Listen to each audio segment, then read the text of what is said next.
కావలిపట్నంలో ప్రజా సమస్యలపై మాజీ ఎమ్మెల్యే రామిరెడ్డి ప్రతాప్ కుమార్ రెడ్డి మరోసారి స్పందించారు. 2 రోజులుగా వార్డుల్లో పర్యటిస్తూ ప్రజల ఇబ్బందులు తెలుసుకుంటున్న ఆయన రోడ్డు విస్తరణతో నష్టపోతున్న చిరు వ్యాపారులకు న్యాయం చేయాలని కోరుతూ మున్సిపల్ కమిషనర్ అబ్దుల్ రషీద్ ను కలిసి వినతి పత్రం అందజేశారు.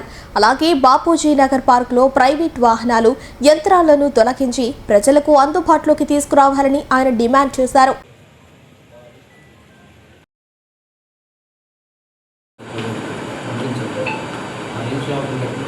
సార్ చెప్పేది మీరు చెప్పేదానికి 50,000 70,000 లక్ష రూపాయలు గుడ్బిల్ ఆక్షన్ కింద మీరు కానీ అప్షేగా రిసీవ్ చేస్తే వాళ్ళు పెట్టేదానికి ఓకే. అనప్షేగా 2 లక్షలు 3 లక్షలు కలెక్షన్ చేస్తున్నారు. అటువంటి వాటికి విరుద్ధం. అది మేము పబ్లిక్గానే వెళ్ళాము, పబ్లిక్గా పేర్లు రాసుకుంటున్నాము. వాళ్ళ పేరు ప్రజెంట్ ఏం వర్క్ చేస్తున్నారు, వాళ్ళ ఫోన్ నెంబరు ఫోటో తీసుకుంటున్నాము, పెట్టేస్తున్నాం. రేపు పొద్దున ఇచ్చేటప్పుడు కూడా వాళ్ళ పేరు ఫోన్ నెంబర్ అన్నీ ఉంటాయి. వాళ్ళ కొద్దిగా అక్కడ ప్రజలు వచ్చి కొన్ని సమస్యలు ఉన్నాయంటే అటువంటి వాటిని మేము సెట్ చేస్తాం. మేము ఏదైనా సమస్యలు ఏదైనా ఉంటే తీసుకోమని అది బాగా చేసామని మేము అడుగుతున్నాం. గతంలో ఆ సైటు చాలామంది కొంతమంది ఆక్యుపై చేస్తుంటే దాని ఖాళీ చేయించి మున్సిపాలిటీ కమిషనర్ గారిని కార్యాలయంలో కలగడం జరిగింది. ఎందుకంటే వార్డులో ఉన్న సమస్యలు ఆయన దృష్టికి తీసుకొని పోయాము.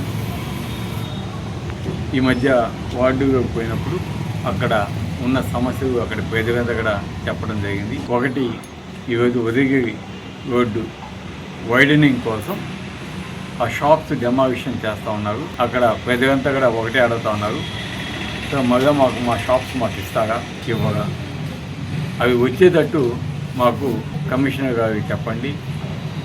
అంతేకాకుండా గతంలో షాప్స్ మున్సిపాలిటీ వాళ్ళు పెట్టి వాటికి అనాథ గజలుగా 2 నుంచి 3 లక్షల రూపాయలు రిసిప్ట్ ఇవ్వకుండా తీసుకున్నారు.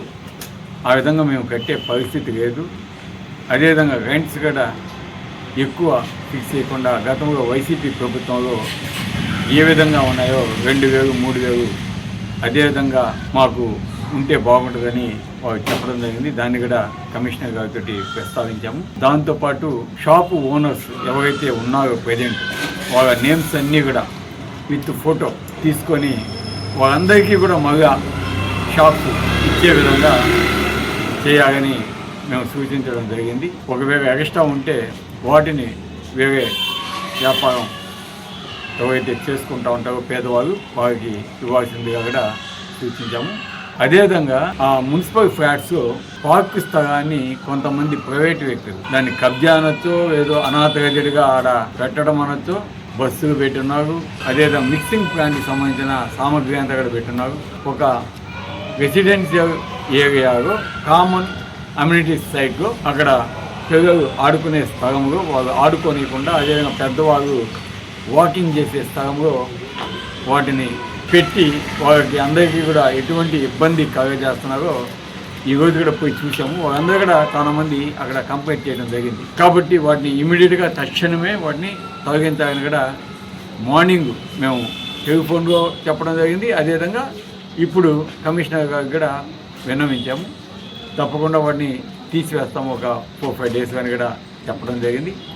అదేవిధంగా వాటితో పాటు అక్కడ పట్లగుంట ఆ ప్రాంతంలో కూడా ఆ గుంటని కాపాడే విధంగా ఆ ప్రాంతాన్ని పరిశుభ్రం చేసి దానికి సంబంధించిన ఫెన్సింగ్ కూడా ఏర్పాటు చేసి అక్కడ ఆ గుంట అనాథ రైతులుగా ఎవరు కబ్జా చేయకుండా ఉంటారు, దాన్ని రక్షిస్తే బాగుంటుంది.